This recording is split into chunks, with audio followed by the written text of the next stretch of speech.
छठा भाव का स्वामी यदि नाइन्थ हाउस में आ जाए, भाग्य भाव में आ जाए, तो ये व्यक्ति क्या करता है।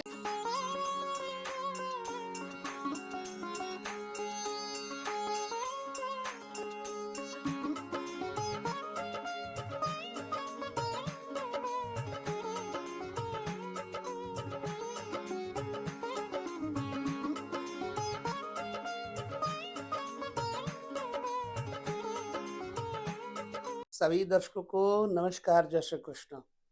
आज हम चलते हैं, जानते हैं छठे भाव के अंदर बैठे हुए ग्रहों का रहस्य और छठे भाव का स्वामी जिन भावों में बैठे उनको किस तरह से प्रभावित करता है।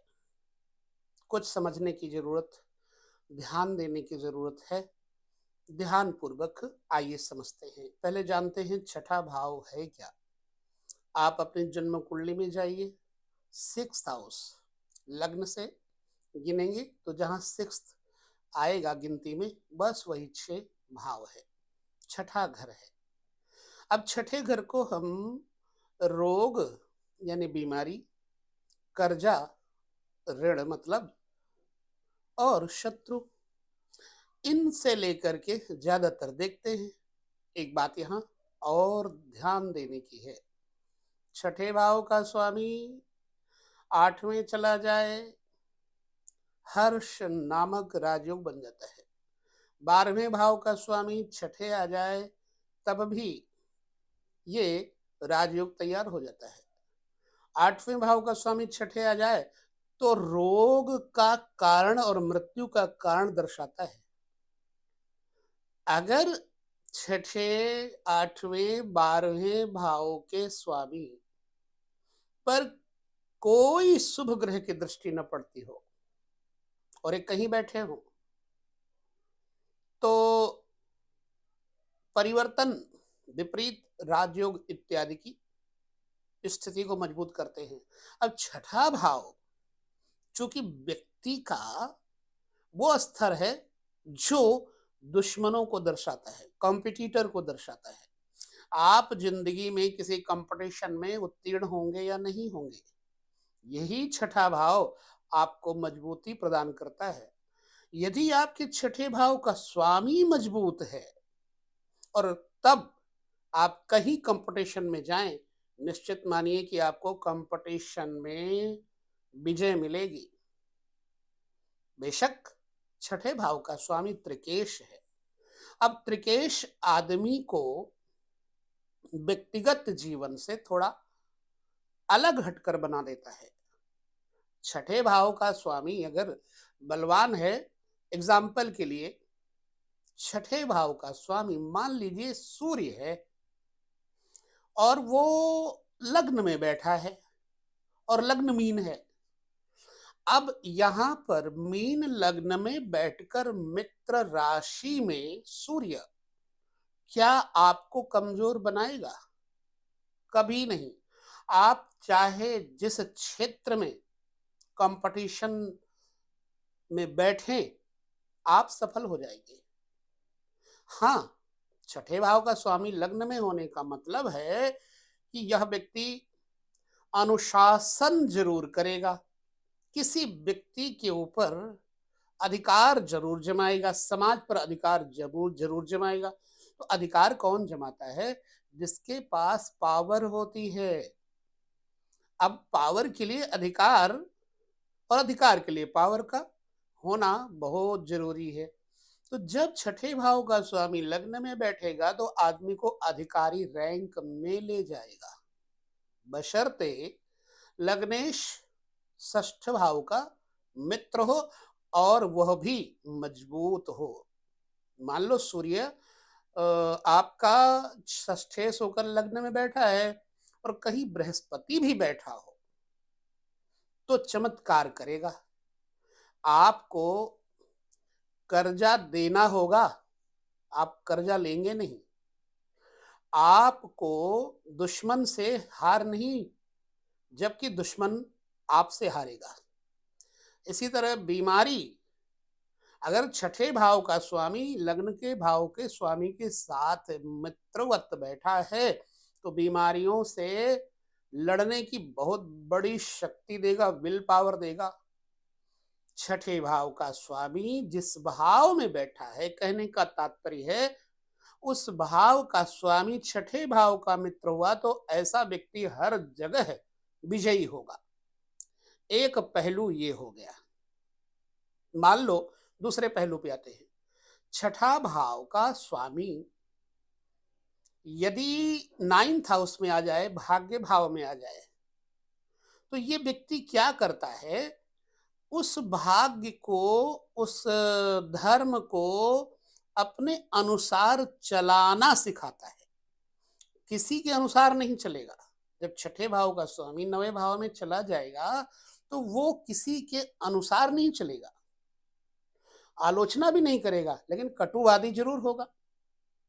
धर्म को दृढ़ मूल से पकड़ करके समयानुसार धर्म में परिवर्तन जरूर करेगा। वो ये जरूरी नहीं है कि वो किसी धर्म को अपना ले, वो धर्म में परिवर्तन करेगा कि भाई वर्तमान काल में जिस चीज की जरूरत है हम उसके द्वारा धर्म को माने। पुरानी परंपराओं को, रूढ़वादिता को यह व्यक्ति धरातल में दबा देता है। छठे भाव की यह प्राथमिकता है। छठे भाव का स्वामी अगर चौथे भाव में आ जाए तो चाहे, अब चूंकि चौथा घर मां है, चौथा घर सुख है और चौथा घर वाहन है, चौथा घर सुख का सागर कहा गया है, तो चौथे घर में छठे भाव का स्वामी मजबूत होकर आ जाए तो ऐसा व्यक्ति अपनी दरिद्रता से लड़कर के, दुख से लड़कर के सुख की प्राप्ति करता है। अब ये होगा कि यहां पर इसे अपनी मां का विरोध सहना पड़ेगा, अपने घर वालों का विरोध सहना पड़ेगा, समाज का विरोध सहना पड़ेगा। लेकिन अगर छठे भाव का स्वामी मजबूत चौथे घर में बैठा है तो नया समाज खड़ा करने की क्षमता रखता है। देखिए, यहीं पर अगर छठे भाव का स्वामी कमजोर होकर के मतलब चौथे बैठ जाए तो मां को अकाल मृत्यु, मां के सुख को खत्म करेगा, आपको, आपके वाहन से कहीं दुर्घटना से आपको नुकसान पहुंचाएगा, आपके मकान को क्षति पहुंचाएगा, आपकी यात्राओं को क्षति पहुंचाएगा, आपके मां के साथ ही आपका बैर विरोध करवा देगा। कमजोर हुआ तो आप कम बुद्धि वाले होंगे और मजबूत हुआ तो आप शक्ति से लड़ने वाले बुद्धिमान व्यक्ति होंगे। छठे भाव का स्वामी इसी तरह अगर कमजोर होकर लग्न में बैठा हो तो आदमी को रोगी भी बना देगा, कर्जी भी बना देगा, और उसके ऊपर दुश्मनों का है भी होना निश्चित है, क्योंकि छठे भाव जो कंपटीशन का मालिक है वहां का भाव ही कमजोर हो गया। तो छठे भाव का स्वामी जहां बैठे मजबूत होने पर उस भाव को मजबूत करेगा, ना कि कमजोर करेगा। अब एक चीज और है, छठे भाव का स्वामी अगर तीसरे बैठा है, मान लीजिए हम मीन लग्न की कुंडली पर चल रहे हैं, तो तीसरे भाव में जो राशि है वो वृष है। अब वृष राशि आपके जीवन साथी का, अगर आप पुरुष हैं तो जीवन साथी का द्योतक है, प्रतीक है। क्या करेगा वो? छठे भाव का स्वामी जब शुक्र की राशि वृष में बैठ जाएगा, हालांकि वृष मूल त्रिकोण नहीं है, तुला मूल त्रिकोण है, परंतु वृष राशि में तीसरे बैठेगा मजबूत होकर के, तो क्या करेगा, आप अपनी पत्नी के ऊपर, अपने जीवन साथी के ऊपर प्रभाव प्रभुत्व रखेंगे। लेकिन आपका छठे भाव का स्वामी अगर वहीं कमजोर होकर तीसरे घर में बैठा होगा तो आपकी पत्नी आपके ऊपर हैवी होकर आपके ऊपर झगड़ा टंटा खड़ा कर देंगी, मुसीबत में डाल देंगी। इसलिए छठे भाव का स्वामी मजबूत होना बहुत जरूरी है, और ये मजबूती कैसे होती है यह आपको समझना चाहिए। जैसे मैंने बताया कि सूर्य में इसमें अगर है बैठा छठे भाव का स्वामी, तो अब देखिए तीसरे भाव में शुक्र की राशि वृष है, तो वृष राशि का स्वामी शुक्र और सूर्य शत्रु हो गए। निश्चित बात है कि आपकी पत्नी आपकी शत्रु हो जाएंगी, आपकी पत्नी आपसे डरेंगी। अगर आपका छठे भाव का स्वामी मजबूत है तो डरेंगी और डर करके आपका विरोध करेंगी, पीठ पीछे आपकी बुराई करेंगी। और आपके ससुराल वाले भी आपसे भयभीत होंगे, दबाव में रहेंगे, ना कि आप दबाव में रहेंगे। लेकिन अगर छठे भाव का स्वामी कमजोर हुआ तो आपके ससुराल वाले और आपकी पत्नी आपके ऊपर हैवी हो जाएंगे। अब चलिए एक और पहलू देखते हैं। तीसरा घर आपके मित्र वर्ग का है, दोस्तों का है, वो दोस्त जो बचपन में बने थे उनका है, आपके भाई बंधुओं का भी है, आपके रिश्तेदारों का भी है। तो छठे भाव का स्वामी अगर मजबूत हुआ और तीसरे बैठेगा तो क्या करेगा? आपके दोस्तों से ऊपर आपको रखेगा, नीचे नहीं दबाएगा। प्रैक्टिकल देखिएगा।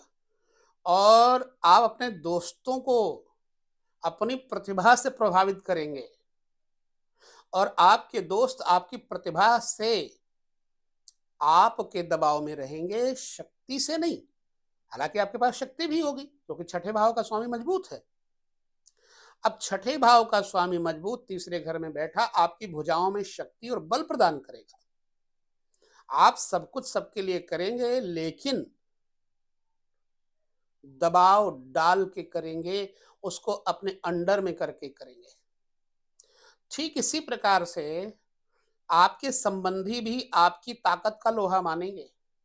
अगर छठे भाव का स्वामी तीसरे बैठा है तो आप एक अच्छे प्रेजेंटेशन देने वाले उद्घोषक हो सकते हैं, आप लिटरेचर, आप एक अच्छे संवाददाता, अच्छे संवाहक और एक अच्छे रिपोर्टर, कहने का मतलब एक ही है, रिपोर्टर हो सकते हैं।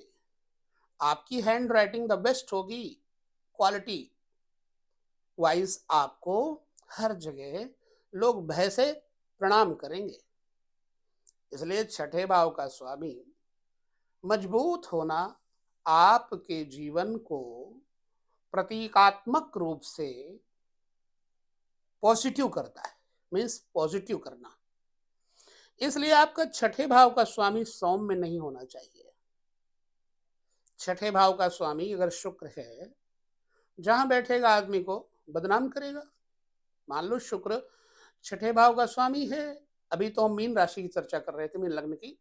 अब छठे भाव का स्वामी शुक्र कब हो जाएगा? जब वृष लग्न होगा तब हो जाएगा, ठीक, या फिर धनु लग्न होगा तब हो जाएगा।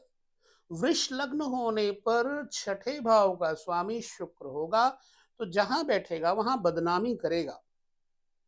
मान लो परिवार में बैठा तो पारिवारिक, और अगर मित्रों के घर में बैठा तो मित्रों के द्वारा बदनामी और परेशानी। चौथे घर में बैठेगा तो माँ के रिश्तेदार, माँ के यानी ननिहाल पक्ष से आपको बदनामी। इसी प्रकार से अगर वो पांचवें घर में बैठेगा तो प्रेम संबंधों में बदनामी।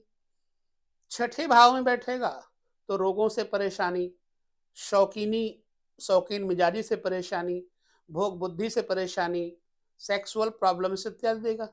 ठीक इसी प्रकार छठे भाव का स्वामी का सातवें घर में बैठ जाएगा तो आप के अंदर चारित्रिक दोष, अनेक स्त्रियों से आपके शारीरिक संबंध इत्यादि बनाएगा, तो परेशान करेगा, रोग, दीर्घ रोग दे देगा। छठे भाव का स्वामी आठवें बैठ जाना, इसका मतलब है कि रोग, ऋण और शत्रु तीनों आपके मर गए। अष्टम स्थान मृत्यु स्थान है। तो छठे भाव का स्वामी अगर शुक्र ही है मान लो, और नवे घर में बैठा है, तो नवे घर में बैठ करके वो किसी ऐसे साधु संत, सामाजिक उस वर्ग जो धार्मिक है उस वर्ग से जुड़ करके आप उसकी आलोचना के कारण निंदा के पात्र बनेंगे, अथवा उसका विरोध सहेंगे और धर्म परिवर्तन करना पड़ सकता है। और पिता माता से आपकी विचारधाराएं नहीं मिलेंगी, क्योंकि आप कुल परंपरा से बिल्कुल विमुख हैं। ठीक छठे भाव का स्वामी दशम में चला जाए तो पिता पुत्र में विरोध होगा, बाप बेटे में सख्त दुश्मनी हो जाएगी। छठे भाव का स्वामी इसी प्रकार 11वें में बैठ जाएगा तो बड़े भाई बहनों का और बड़े अच्छे ऊंचे वर्ग के मित्रों से आपकी नहीं बनेगी, उनसे नुकसान होगा। छठे भाव का स्वामी 12वें बैठ जाए तो फिर यह एक प्रकार का राजयोग बन जाएगा। छठे भाव का स्वामी 12वें बैठना इसीलिए अच्छा है। तो मेन मुद्दा था कि छठे भाव का स्वामी मजबूत होने से आपको प्रतिद्वंदी से विजय दिलाता है, इसलिए छठे भाव का स्वामी मजबूत होना चाहिए। और मजबूत छठे भाव का स्वामी जिस भाव के स्वामी अथवा कारक के साथ बैठा होगा उस भाव को भी मजबूती देगा। हाँ, शर्त यह है कि भाई छठे भाव का स्वामी उस भाव में बैठे हुए स्वामी का मित्र हो तो अच्छा फल देगा। एग्जाम्पल मैंने दे दिया है आपको कि भाई अगर छठे भाव का स्वामी सूर्य है, मीन राशि को लेकर के, लग्न को लेकर मैंने आपको एग्जाम्पल दिया था। अगर छठे भाव का स्वामी सूर्य है और बृहस्पति के साथ कहीं बैठेगा तो ऐसा आदमी वाणी से, बल से, छल से, हर प्रकार से उद्यमशील होगा और अपने प्रतिद्वंदी को हराने की पावर रखता होगा।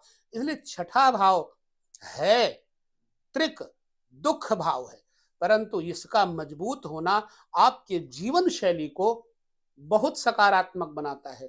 तो हर वीडियो को इस भाव से लेकर के हम आपके सामने प्रस्तुत करते रहेंगे, आपके क्वेश्चंस का आंसर भी देंगे।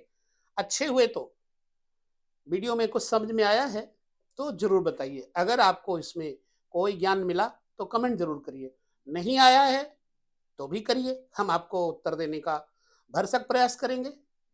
लेकिन आपके शब्दों का चयन बढ़िया होना चाहिए। क्यों? क्योंकि जब किसी से कुछ पूछते हैं परिप्रश्नेन सेवया, तो सेवा भाव से प्रश्न किया जाता है, ना कि प्रतिद्वंदिता से। लिहाजा अगर आपके प्रश्न युक्त होंगे तो उत्तर हम जरूर देंगे। विदा लेते यहाँ पर इसी वीडियो में, अगले वीडियो में फिर आपके साथ चर्चा करेंगे। तब तक नमस्कार, जय श्री कृष्ण।